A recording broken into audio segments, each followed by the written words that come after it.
onye wa ngoro kai yang de wan tra ho mo ngam tra ho mo ya biology li yang de ngam ko ye akusiri he na ngodi he ngam na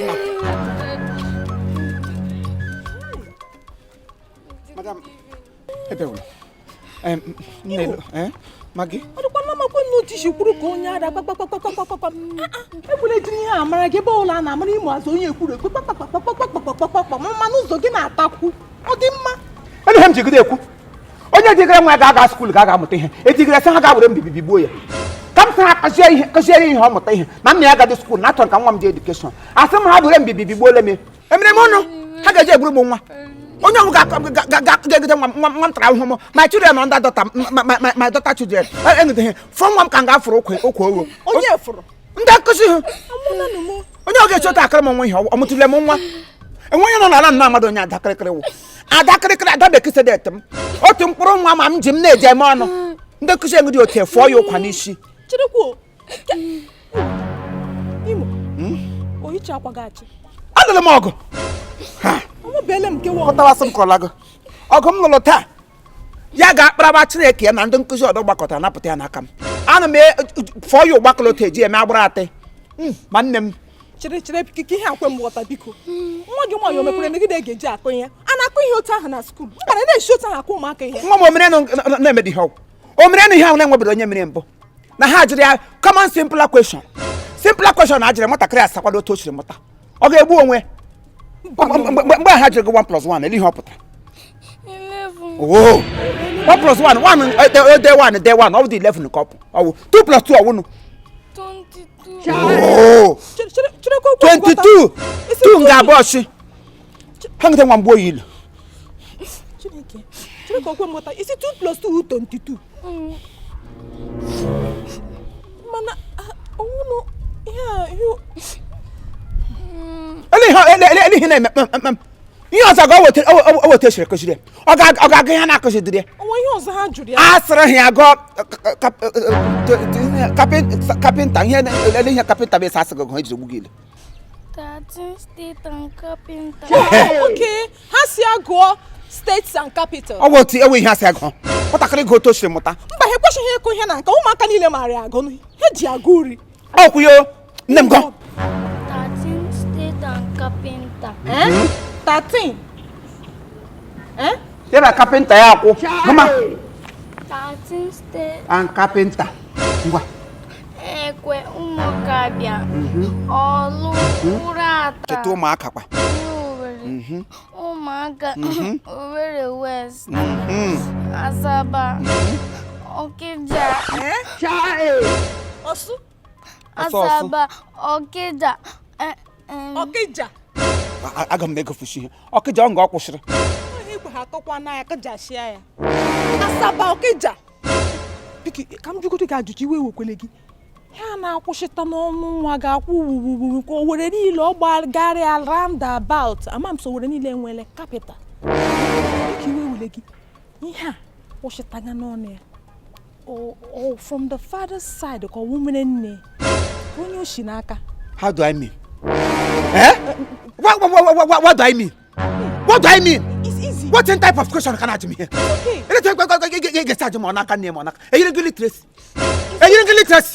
Okay, I know you're educated. It's okay. You say I go to school. I am akwụkwọ. Ebe m na-amadu nwa m agụta. Ọ wotu ihe. Nwa m gụta ịlọta ya kụziele m. Asịrị m ha fọọ ya akwụkwọ abụla m ozi. Okay. Nsogbu adịghị emelala ume. It's okay. This particular school now, her school, how much is the school fees? Ego ole ka ọ na-akwụ? I'm trying to figure out something. Ihe mega mo da ntavum. I mega me ntavum kimro golem na akwụ. Ihe m na-akwụ 650. 650. Oh, ihe na-akwụ. 650 naira.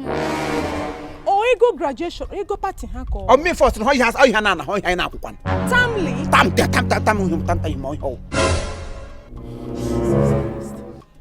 Ma ị ga-atakwa na ghọta adịghị ra ndị school ghọtago. Ọkwa na ihe ego ole ịtụrụ ka e nyere nwa gị. Ọbụrụ na ha expect ka enye akwa ga-akwụ ndị teachers na ebe ahụ ụgwọ 650 naira.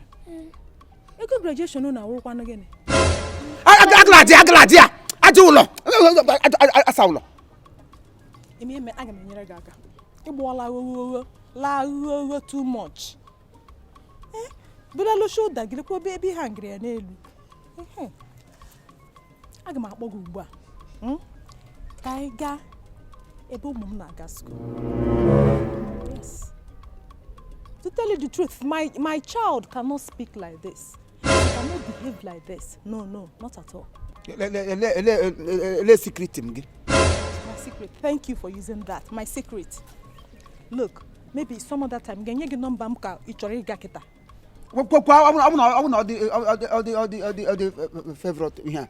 All the favorite miss. No, garden mama na so ya n'Igbo. Oh, anaghị what English n'anya. Oh. Ya ka anyị ugbu a. Maka ma n'ọtụtụ ụmụaka na ndị nkuzi ha. Some of them are still in school now. Ele school ri ho. Hey, school nwa m. Each time they ask me this question, I always feel proud to say it. Is Sun Dream International School. You like it? English. No, we're in. Hey, no, we're in. Ebe Ngozi Duru Avenue. Side Azu Achikudenwa. Thank you. Oh, you know Makia. And my wife school bus on I be at the show my from school bus and had everywhere. And my home. My nature more school, I come out the area. All the affordable. All the affordable. And not only that, he had wow. He na prepare one for the future. Forget about how much you're paying now. It's for her to be useful to you and to the society at large. So let's go. Sun Dream International School. Sunny Duru International. Sun Dream International School. Obago. What? Some Dream International School. Hey! Ora lab na nwa mo do da no. Ngwa ga kpogam ngwa kpogam. I for my drop ya nulo gi kporo sem kawa. Ngwa. Sun Dream.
Name school ka manama.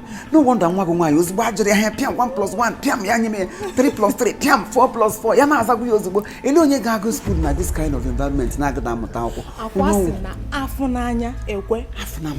That's why I brought you here. Hey, for you to see for yourself. Education made the more. Kawaram the phantom. Okay. Actually, here is our playground, okay, where the children come to play after learning. Playing ground, No, it's called the playground, not playing ground, okay? Yeah. Oh, playground. Yes, sir. Thank you. I'm a talamke. Yes. Education is perfect. Yes. Yes. The main thing here is for learning.